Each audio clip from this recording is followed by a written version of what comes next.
E aí pessoal, tudo bem? Muito bom dia, muito boa tarde, muito boa noite para você que esteja assistindo esse vídeo. É um imenso prazer que tenho de falar com vocês. Meu nome é Pedro Poggi, sou professor de concursos públicos. E pessoal, hoje eu estou com uma novidade aqui para vocês, tá? Hoje aqui também sou monitor, lembrando aqui rapidinho, sou monitor também de universidade, tá? Hoje eu estou aqui com aulas particulares para a universidade, ou seja, essa matéria aqui é introdutória à faculdade, à universidade, tá? Então é um imenso prazer que a gente falar com vocês. Sejam bem-vindos às pessoas que entraram agora, tá? É um prazer imenso ter vocês aqui. E gente, antes da gente começar, tá? A gente tem que trabalhar um assunto bastante importante, que é o que? A introdução à química. Ou seja, para que a gente possa avançar nas matérias posteriores, a gente tem que ter o quê? Uma noção breve da história da química ou até mesmo da introdução da química. Perfeito? Então, vamos lá? Vamos começar a trabalhar aqui então no nosso módulo número 1 de introdução à química. Gente, o que a química estuda? Outra coisa, lembrando, esse slide aqui é do professor Agamenon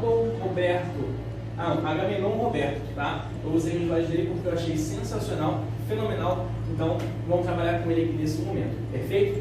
Gente, vamos lá. O que a química estuda? Matéria, transformação e energia.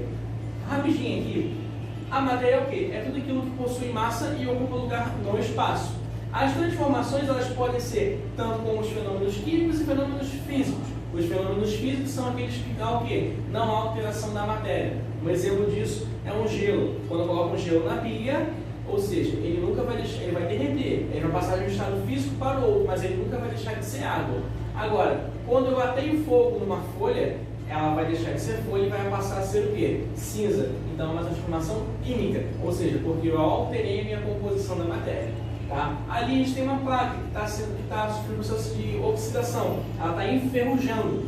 E ali temos a energia, que pode se dar por uma combustão. A energia é essa que nos faz acordar para dar aula cedinho, né? Ou seja, ali a energia que a gente está utilizando ali é a fogueira. Temos ali a lenha, que é um fator principal da combustão, para dar mais energia, ou seja, para que o fogo fique maior, mais intenso, tá bom? É exatamente isso, perfeito?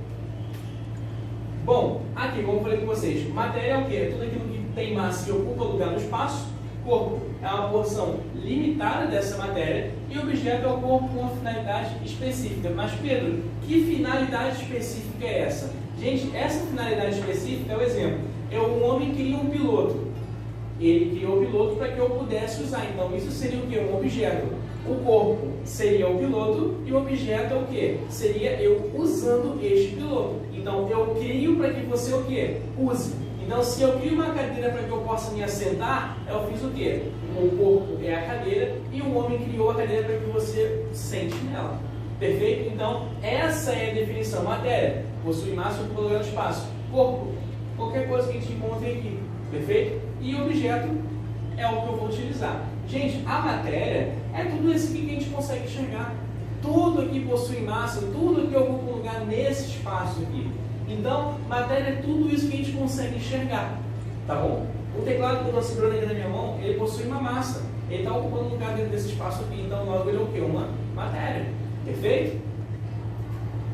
Bom, chegamos então aí na constituição, né? Na construção ou constituição da matéria. Tá? Lembrando, gente, que quando vamos trabalhar com monitoria de faculdade, lá em funções inorgânicas ou até mesmo em química geral, tá? A gente vai entender isso aqui um pouquinho. Só que na faculdade a gente vai entrar um pouquinho mais lá atrás, tá? Que eu vou falar com vocês sobre a história de Epicuro e Demócrito, né? Rapidinho aqui, para não dar um spoiler da próxima aula, que seria a segunda aula, a história da química antiga. Ali rapidinho, perfeito? Lá em 460 anos antes de Cristo, a gente tinha os modelos de Epicuro e Demócrito, ou seja, os caras ali pensavam, ou seja, eu não vou dar muito spoiler aqui porque vai ser na próxima aula. Então, depois tivemos ali a Aristóteles com a teoria dos 4 elementos, né? Terra, ar, fogo e água. Logo, o Aristóteles era contra essa ideia de átomo, ou seja, né? Não era muito a favor, né? E mais pra frente aí, tivemos um modelo aí também de John Dalton, Thomson, Rutherford, Bohr. Então, alguns modelos mais antigos, assim, de 460 anos antes de Cristo, eu vou estar trazendo na próxima aula, perfeito? E ali a gente vai trabalhar um pouquinho mais, e aqui a gente vai trabalhar um pouquinho mais a fundo mesmo, entendeu? Então, aqui a gente chega em 1808. Gente, quando se deparar lá na frente em 1808, Thomson, Rutherford Bohr, assim, o Rutherford lá que é um pouquinho mais para frente, está em 1900 e pouco. Cara, não é muito antigo, se a gente for colocar isso na cabeça, não é muito antigo, né? Parece que foi recente, né? Então, assim, realmente é surreal, né? Então, assim, vamos lá. 1808 aqui a gente vai encontrar um cara chamado John Dalton. John Dalton ele acreditava o que é? Que toda a matéria é constituída por partículas minúsculas chamadas de átomos. Ou seja, esse conceito de átomo, ele vem de quê? Esse A, negação. Não. Como vem de divisível, ou seja, não divisível. Só que essa teoria ela já foi quebrada há muito tempo, né, filho? Poxa, hoje o átomo se divide em quê? Partículas subatômicas e várias outras partículas, quarks, tá? Então, assim, hoje o átomo ele já se divide em outras partículas, tá bom? Então, assim, em 1808, John Dalton falava que o quê? A matéria era formada por partículas esféricas, indivisíveis, indestrutíveis, intransformáveis, chamados de átomo. Gente, outra coisa, nos livros de ensino médio fundamental, do nono até o terceiro do ensino médio, eles cobram semelhança. O modelo de John Dalton trabalha com a semelhança de uma bola de bilhar, aquela bola que a gente joga sinuca. Em alguns livros cobram bola de gude.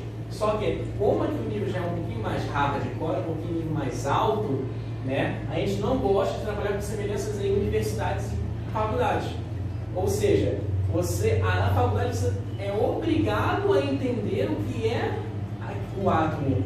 Agora, a gente no ensino médio no fundamental, a gente trabalha com uma semelhança. Para quê? Para que eles consigam mais ou menos enxergar, consigam mais ou menos identificar o que se realmente é. Só que na faculdade, não trabalhamos com isso, a gente tem que entender o que realmente é esse carinha aqui que é o átomo. Perfeito? Bom, mais pra frente tivemos o modelo de Thomson. Gente, o modelo de Thomson é sensacional. Por quê?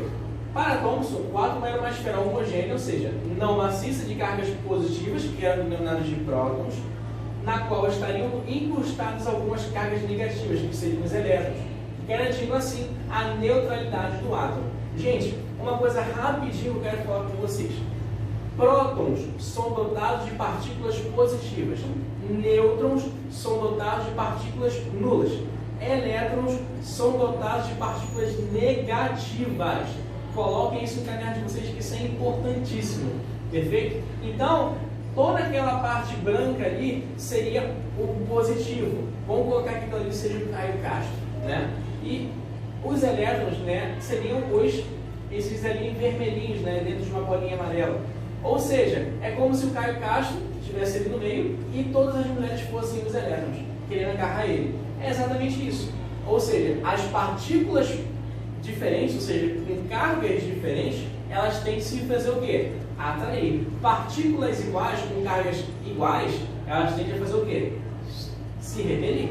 Ou seja, positivo com negativo, juntei. Positivo com positivo, separei. Negativo com positivo, juntei. Negativo com negativo, separei. Perfeito? É exatamente isso. Bom, os experimentos de Rutherford, gente. Os experimentos de Rutherford, né, como não foi situado ali na imagem, mas eu vou explicar para vocês mais ou menos como funcionou o experimento de Rutherford. O experimento de Rutherford, a gente teve um princípio ali de radioatividade. Como assim, Pedro? A gente tinha uma pequena caixa essa de chumbo, que isolava o material radioativo, que seria o plutônio, que foi usado ali, tá? Esse plutônio, ele estava dentro de uma caixinha com apenas um orifício para que ele pudesse sair. Ou seja, mais para frente, a gente tinha uma lâmina de ouro, tá? E em volta dessa lâmina de ouro, a gente tinha uma placa de sulfato de zinco. Ou seja, quando quando a radioatividade ela batia na placa de ouro, alguns desses raios, né, eles passavam, que seriam os alfas, alguns desses raios se repeliam, ou seja, né, batia na placa de zinco e identificava que aquele raio ali, aquela radioatividade ela passou através da lâmina de ouro e bateu na placa de sulfato de zinco. É como se fosse uma placa de raio-x. Então bateu ali e evidenciou que realmente está ali. Entendeu? Então o experimento de Rutherford foi exatamente isso. Foi que a gente pudesse evidenciar as emissões de raios alfas. Ou seja, o alfa ele seguia, batia na placa de lâmina de ouro, batia na placa de sulfato de zinco. E alguns desses raios eles faziam o quê? Eles voltavam. Ou seja, raios alfas, raios betas. Até aqui tudo bem? Bom, então o modelo de Rutherford, a gente vai trabalhar aqui, a gente tem aqui no centro o núcleo, Em volta desse núcleo temos a eletrosfera, tá? Só que eu vou até deixar o teclado aqui rapidinho, que eu quero falar um negócio com vocês. Pessoal, prestem atenção no modelo de Rutherford. Quando o Rutherford foi criar esse modelo, ele não tinha como noção o nêutron. O nêutron ele foi descoberto depois, por um outro cara. Ou seja, dentro do núcleo temos os prótons e os nêutrons, tá? Nesse modelo agora, os prótons e nêutrons. Ou seja, prótons dotados de partículas positivas e nêutrons dotados de partículas nulas. Ao em volta desse núcleo, que está rodeando esse núcleo, são os elétrons. Ou seja, Rutherford, quando não tinha descoberto nenhum processo de nêutron, o que acontecia? Eu tenho partícula positiva aqui no núcleo, não tinha um nêutron ainda. E o elétron está circulando esse núcleo. Rutherford ficou assim, caramba, se as partículas diferentes elas se atraem, então automaticamente essa partícula negativa vai ser atraída pelo núcleo, porque ele é positivo.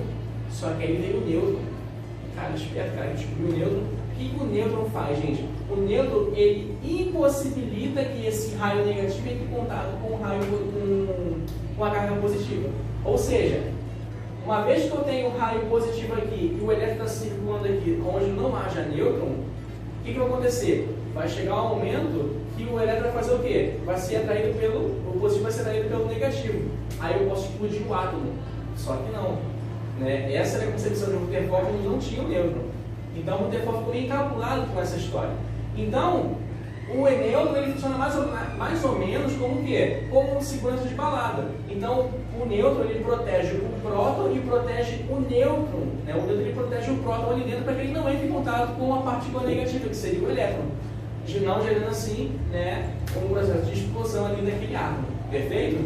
Então, o Rutherford automaticamente ele pensou nessa ideia e ele ficou bem calculado. Então, depois que o cara descobriu o nêutron, ele automaticamente já lançou nesse seu modelo aí para que ele pudesse dar continuidade ao seu estudo. Perfeito? Bom, então as partículas fundamentais que constituem os átomos seriam o quê? Os prótons, os nêutrons e os elétrons, como eu falei com vocês. Então a gente tem aqui, ó, partículas prótons, nêutrons e elétrons. A sua massa relativa do próton é igual a 1. Logo a sua carga é o quê? Mais 1. Ou seja, partícula positiva, próton, nêutron, massa relativa 1. Logo, carga 0, ou seja, ele é nulo, como eu falei com vocês. E elétron, massa de 1 sobre 1836, com carga menos 1, ou seja, ele é negativo, com carga menos 1. Até aqui tudo bem?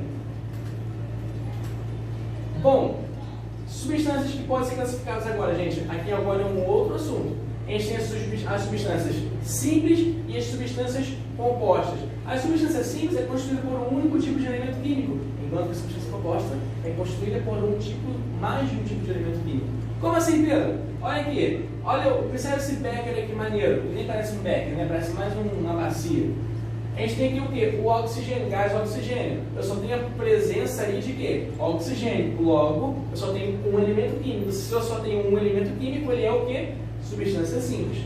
Olha lá, H2O é constituída por mais de um tipo de elemento químico. Eu tenho hidrogênio e tenho oxigênio. Eu tenho o quê? 2 elementos químicos. Eu tenho 2 moléculas de hidrogênio e uma de oxigênio.